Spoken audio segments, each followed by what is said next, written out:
Hi, I'm Mario Guerra, the two-time former mayor of the great city of Downey, and you're watching Talking Downey with Mayor Mario.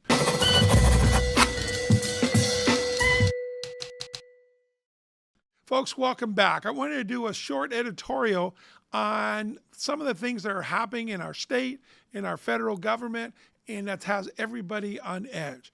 As we know, President Trump, one of his main campaign promises was about illegal immigration and closing the borders and things like that. We've all been watching the news every single night, and they're going after illegal immigrants. They're targeting the criminals and those folks that are bad actors that are here illegally. From what I understand, they're not going after somebody that just their violation is just because they came here illegally. It's got to be more than that.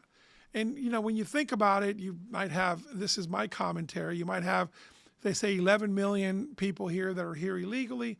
So let's say 5% of that are criminals that have committed crimes, violent crimes, rape, assault, home invasion.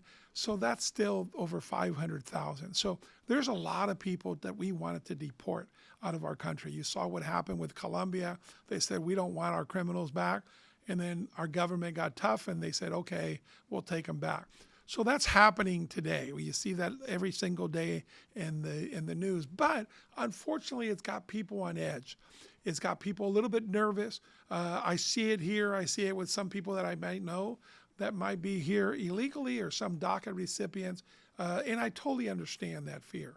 But I'm pretty sure that that's not who the government is targeting. Why am I saying all this? Well, cities like LA and other states that have sanctuary cities, I think it puts our illegal immigrants at a higher risk for deportation. And what do I mean by that? Well, it happened yesterday. There was a criminal that got released in a federal courtroom, in a state courtroom that actually had some pretty bad convictions. And the judge had just convicted him and he's going to jail and he got released. And our ICE and other people were not able to get him in the courtroom. They had to wait till they go outside. And then at that time, other people get rounded up. And I'm talking about possibly family members and so forth. I do not understand why politicians are against turning over violent criminals that have been convicted by our laws in the state, violent criminals that have a record, not just for coming illegally. I do not understand why a politician does not want that person to be deported or arrested. That doesn't make any sense. I don't care what woke city you're at. I don't care how much compassion you have. That's not compassion. That's saying you're releasing that violent criminal into our neighborhoods. That's not compassion to the neighbor or even anybody else in that family. So I wanted to bring that up because this morning I and some fellow some folks from our United States Army, we went in to talk to a group of counselors at LA City Harbor College. And it was the counselors from LAUSD, great people, great counselors. And it was basically a short introduction about the possibilities of serving in the United States military. You know, we have over 200 jobs. We're the largest giver of scholarships. Only 14% of our jobs even pull a trigger. There's so much. You can go from a doctor to a lawyer to, medicine, to dentist, to being in HR, being in finance, all kinds of different jobs, being an MP, besides just the infantry that people think of that. So the United States Army, we have over 1 million folks. It's very important that our students, in my opinion, know what's available to them. Military is not for everyone, but every single student should know what their possibilities are in the military. And less than 3 out of 10 are even eligible for the United States Army that are graduating today for numerous reasons, physicality, aptitude, testing, grades, et cetera, et cetera. So when I say that we went to talk to counselors. It was a 10, 15-minute talk at LA Harbor College. They have their regular meeting. It wasn't set up for this. And we have well over 100 counselors.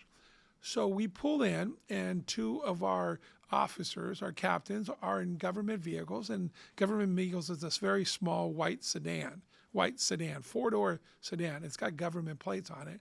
And then I had my personal vehicle, which doesn't have government plates. They're dressed in full dress uniform. They look very sharp. They're impressionable. They're both officers in the United States Army. I'm dressed as I am right now. This just happened this morning.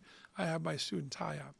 So when we finished our talk, there was security and the sheriffs were called when we got out of the parking lot.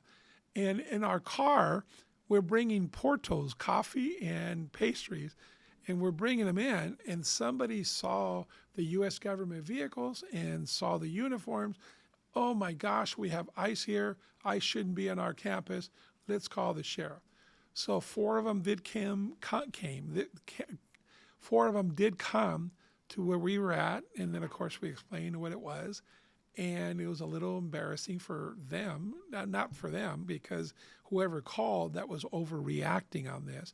And then we went and talked to their president, a very good person, really cares about his students and his community, and he knows us, and I was able to have a nice little chat with him. But the reason I'm telling this story is there's a big fear-mongering going on out there. Folks, I'm going to take some people at their word. I understand LA Unified. They're giving out their red card to what to do. If that makes people feel better, I understand that. I have trust in LA Unified School District, so I appreciate that. And the more information about things that is going on there, the better. I think everybody should be prepared. But let's stop the fear-mongering. Let's stop going over the top. This was a really good example today of things that, again, let's just use common sense, okay? Just because it was government plates and they were dressed really nice. That's what our officers look at, and they carry themselves. There's no weapons involved, obviously. So if you take a look at them walking across the campus and with myself, you can tell that we're not there to arrest anybody. But anyways, just wanted to make this short video. Use this as an example, but also to tell all of us to calm down, love our neighbor. Let's respect each other.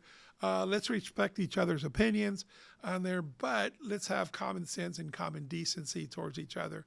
And let's see what continues to happen. So anyways, I just wanted to make this short commentary. Keep praying for the victims of both fires and what's going on in the rebuilding process and what's happening there, and for all those who are taking care of it. So anyways, thanks for watching. Thanks for listening to Talking Downey with Mayor Mario.